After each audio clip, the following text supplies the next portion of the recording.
나는 50대이고 서울에서 미장원을 하고 있습니다. 남편하고 딸하고 셋이서 오붓하게 살고 있습니다. 손님이 없는 한가한 시간에는 폰으로 홍보서를 보면서 힐링합니다. 오늘은 용기를 내어 내 이야기를 해봅니다. 저도 시아버지하고 같이 사는 놀라운 스토리가 있기 때문입니다.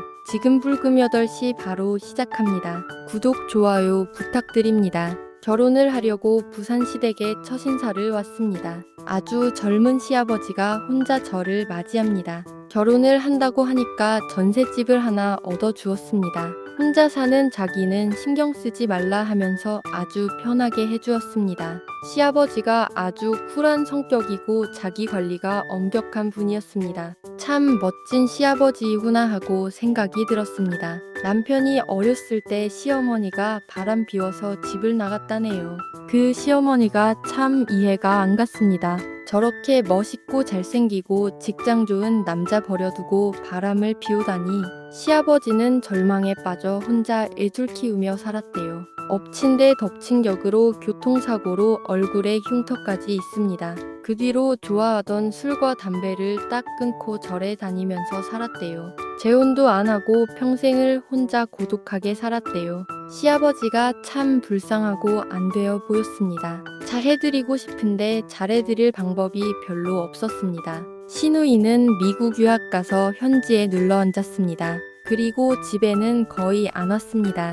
바다가 보이는 고층 고급 아파트에 시아버지 혼자 살고 있었습니다. 남편은 사업을 해본다고 잘 다니던 회사를 때려치웠습니다. 과일 유통을 시작했는데 산지도 다니고 해외도 다녔습니다. 결혼 1년이 지나 아들을 출산했습니다. 시아버지의 기쁨은 이루 말할 수가 없었습니다. 손자를 끔찍히 아끼고 사랑했습니다. 그렇게 바쁘게 저는 아기를 키우고 미장원 선생으로 일했습니다. 남편 사업은 잘 안 돼서 제가 벌은 돈으로 겨우 살고 있었습니다. 시아버지가 매달 손자 양육비를 보태주셨습니다. 손자하고 놀고 싶어하는 시아버지에게 집이 좁아서 너무 죄송했습니다. 어느 날 남편이 시댁으로 들어가자고 합니다. 전세돈을 가지고 사업자금에 보탠다 합니다. 남편이 사업을 핑계로 항상 집을 비웠습니다. 가정적이지 못한 남편이 점점 미워지고 있었습니다. 사실 저도 혼자서 애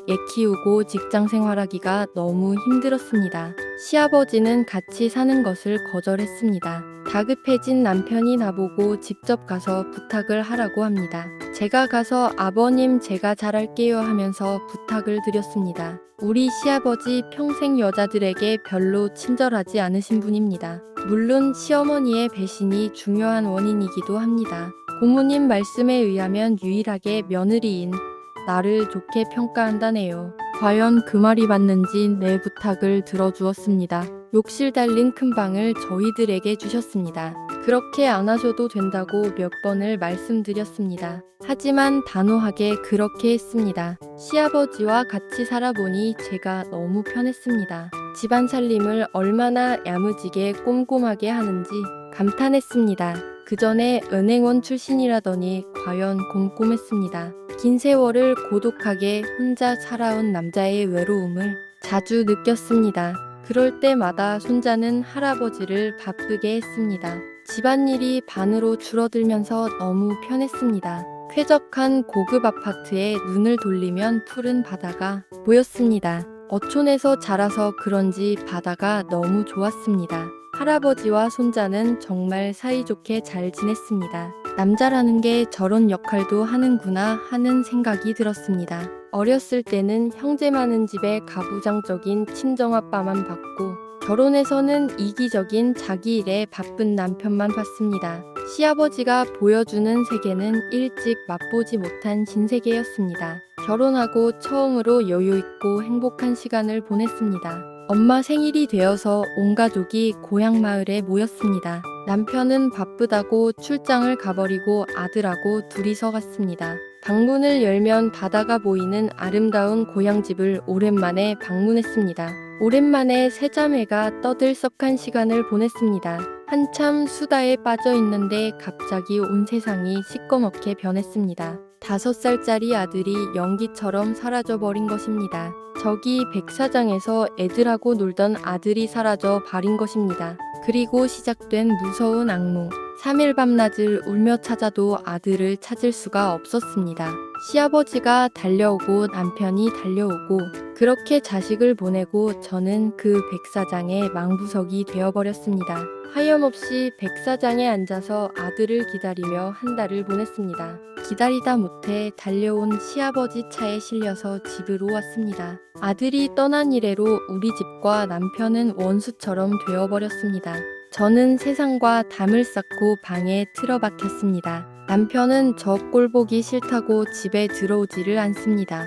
부부가 아니라 아예 남보다 못했습니다. 아들이 떠난 고향집에도 발길을 끌었습니다. 세상에 아무도 날 찾는 이 없는 고독한 여인이 되었습니다. 나는 밥도 안 하고 집안일도 아무것도 안 했습니다. 하지만 집은 잘 유지되고 있었습니다. 아버님께 정말 감사하고 죄송했습니다. 제 마음 아프게 안 하려고 말없이 저를 지켜보시는 모습에 감동했습니다.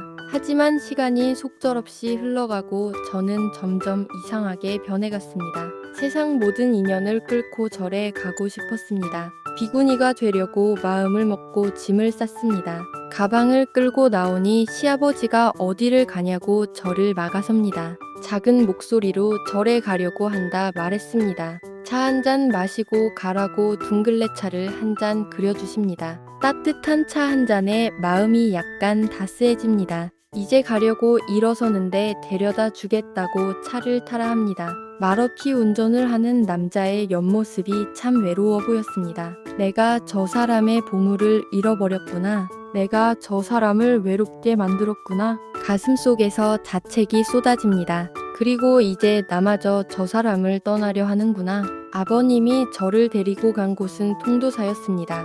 차를 주차하고 통도사 산문을 걸어 들어갔습니다. 무풍한 송로 앞에서 저를 쳐다보며 따스하게 말을 건네십니다. 아가, 여기 이 길을 우리 맨발로 한번 걸어보자. 그리고 나서 너가 가려는 절에 데려다 줄게. 우리 둘은 그 길을 맨발로 걷기 시작했습니다. 조금 걷다가 발이 아파서 아야 하고 주저앉았습니다. 아버님이 따스하게 손을 잡아주셨습니다. 아버님 손을 잡고 그 길을 걸어갔습니다. 발바닥에 부딪히는 아픔이 저의 정신을 깨우고 있었습니다. 다 걷고 나니 아버님이 다시 돌아서 걷자고 하십니다. 또 아버님 손을 잡고 또 무풍한 송로를 되걸어왔습니다. 그 따스한 아버님의 오른손 감촉을 영원히 잊을 수 없습니다. 다 걷고 나서 아버님이 따스하게 말을 또 건넵니다. 아가, 배고프지? 우리 산채비 민밥 먹으러 가자. 처음으로 미소를 지으면서 고개를 끄덕였습니다. 산채비 민밥을 먹으면서 그냥 눈물이 터져 나왔습니다. 너무 맛있어서 울었습니다. 내가 살아있다는 소중함을 느꼈습니다. 눈물을 흘리면서 그 밥을 다 먹었습니다. 그리고 씩씩하게 눈물을 다 닦고 아버님께 말했습니다. 우리 이제 집에 가요.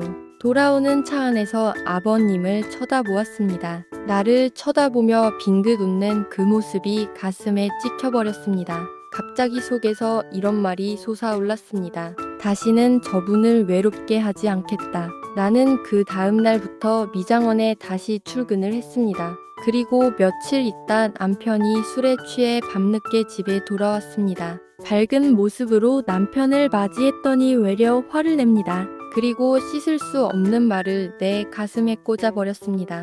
자식 죽인 여자가 무슨 염치로 웃느냐고 그럽니다. 그 말을 아버님도 있는데 태연히 던집니다. 아버님이 못난 놈하며 화를 내자 갑자기 이 집이 싫다 하면서 나가버립니다. 그리고는 집을 안 들어옵니다. 저도 남편에게 모든 정이 뚝뚝 절어져 버렸습니다. 또 다시 집에 처박혀 세상과 단절했습니다. 일주일이 지나자 아버님이 드라이브 가자고 합니다. 우리들은 또다시 무풍한 송로를 갔습니다. 그리고 저는 왕복 3.2km의 길을 아버님 손을 잡고 또 걸었습니다. 산채비 비빔밥을 먹고 돌아오는 길에 씩씩하게 말했습니다. 아버님 감사합니다. 이제 숨지 않고 앞으로 당당하게 걸어갈게요. 그래, 너무 잘했다. 항상 너 옆에 있을게. 힘들면 언제든지 기대라. 감동의 순간이었습니다.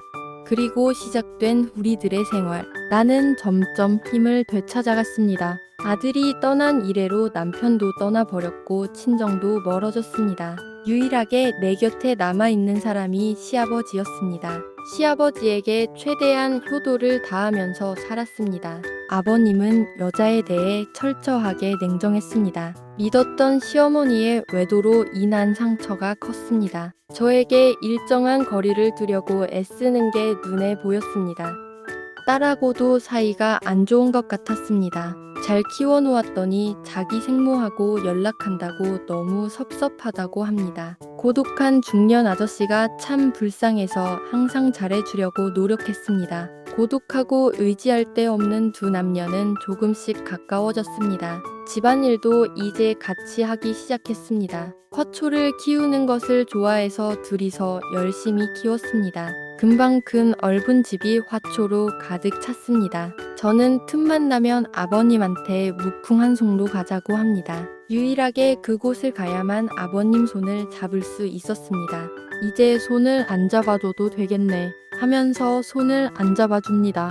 속으로 화가 엄청 났습니다. 일부러 날카로운 돌을 3개 밟고 쓰러졌습니다. 발바닥에 피가 났고 맨발 걷기를 중단하고 집으로 왔습니다. 오는 차 안에서 1시간 내내 화를 내고 쫑알거렸습니다. 아버님이 연약한 며느리가 그렇게 미우신가요? 그 손 한번 잡아주시면 될 것을 그렇게 매몰차게 뿌리쳐가지고 지금 이렇게 큰 상처가 나고 아버님께 관심이 있어서 그런 거 절대 아니에요.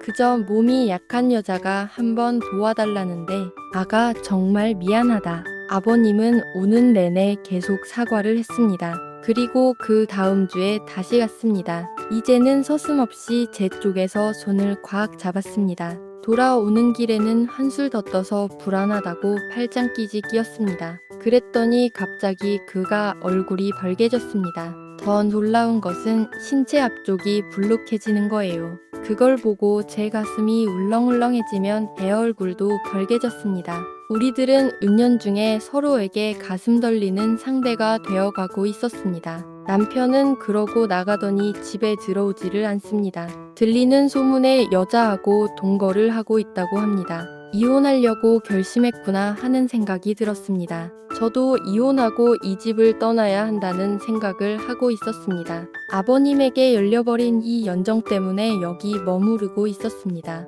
바다의 석양을 바라보는 우리의 옆모습에 가슴이 설레입니다. 어느새 아버님에서 5층도 무리그이로 혼자 말로 부르고 있습니다. 밤에 방문을 안 잠그고 지내다가 요새는 아예 열었습니다.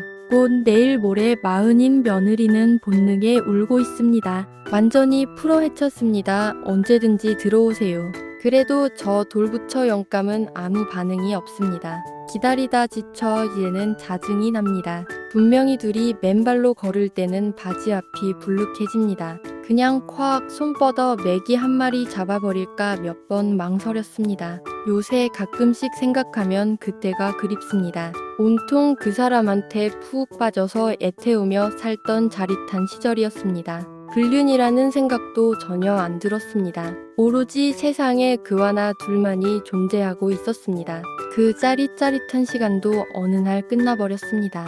남편이 거의 1년이 못 돼서 집에를 왔습니다. 대뜸 하는 말이 왜 아직도 우리 집에서 얼쩡거리고 있어. 여기 이혼 서류 가지고 왔으니 도장 찍으랍니다. 그 얼굴을 보니 나도 화가 치솟았습니다. 그래 알았다 말아서 홧김에 도장 바로 찍어주었습니다. 그랬더니 목적을 이루었다는 듯이 거실에 있는 아버님한테 갔습니다. 갑자기 아버님이 남편 뺨을 때렸습니다. 이 집을 나가라 이 나쁜 놈아.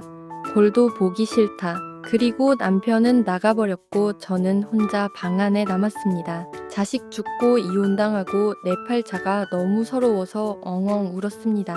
한참 엉엉 우는 게 아버님이 미안한 듯 문을 열고 들어옵니다. 그 모습을 보니 화가 무척 납니다. 이쁜 속옷 입고 밤마다 문 열고 기다렸는데 저 매정한 영감탱리 오냐? 알았다. 어서 당장 이 집 떠나주마. 아버님 저 떠나드릴게요. 그런데 지금 밤이라서 못 떠나고 내일 아침에 떠날게요. 아니다. 아가 이게 무슨 소리야? 어디를 떠난다 말이야. 이제 며느리도 아닌데 내가 여기 왜 있어요? 그리고 이제 우리 남남이니까 자꾸 흥분되게 아가라 부르지 마세요. 안 된다. 너는 이제 여기를 못 떠난다. 너 없으면 나는 이제 혼자 못 산다. 너 때문에 이젠 나는 혼자 못 사는 남자가 되었다. 제발 나하고 같이 살아주겠니? 이게 무슨 소리인가? 그럼 왜 그 많은 밤에 저를 혼자 놓아두었나요? 제가 마음을 열고 몸도 열고 기다렸는지 보셨잖아요. 그래 봤지. 보고 또 봤지. 너무나 절절히 너를 느꼈지. 매일 밤 열려있는 너의 방문을 보면서 나는 화염지옥 속에 있었지. 하지만 난 내 스스로를 절대 넘을 수 없었다. 나는 나를 배신한 아내와 같은 더러운 인간이 될 수는 없었다. 마음속으로 매일 기도했다. 오늘 같은 날이 오기를, 너가 나의 순결한 신부가 되는 날을. 이제 너는 나의 순결한 신부가 될 수 있구나. 사랑한다. 미순아. 열려있는 너의 문으로 오늘 밤 나는 당당히 입성하련다. 나는 감동에 젖어 뜨거운 눈물을 흘리면 내 남자를 받아들였습니다.